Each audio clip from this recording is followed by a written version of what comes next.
Hello friends, আমি পায়েল আবারও চলে এসেছি তোমাদের সাথে নতুন ব্লগ নিয়ে। আশা করি তোমরা সকলে খুব ভালো আছো, আমিও ভালো আছি। আমাদের ইসলামপুরে এসেছিল রাজ বর্মন। হ্যাঁ, ঠিকই শুনেছ, সিঙ্গার রাজ বর্মন।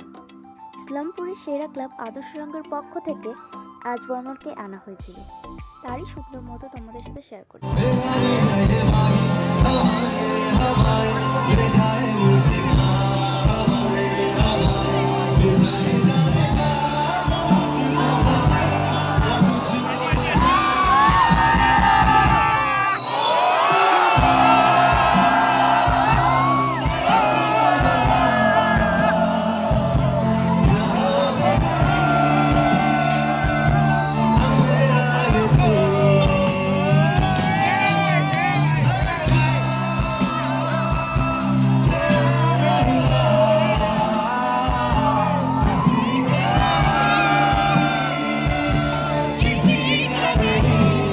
আজ এতটুকুই, দেখা হচ্ছে পরের ভিডিওতে। সকলে ভালো থাকো, সুস্থ থাকো, টাটা।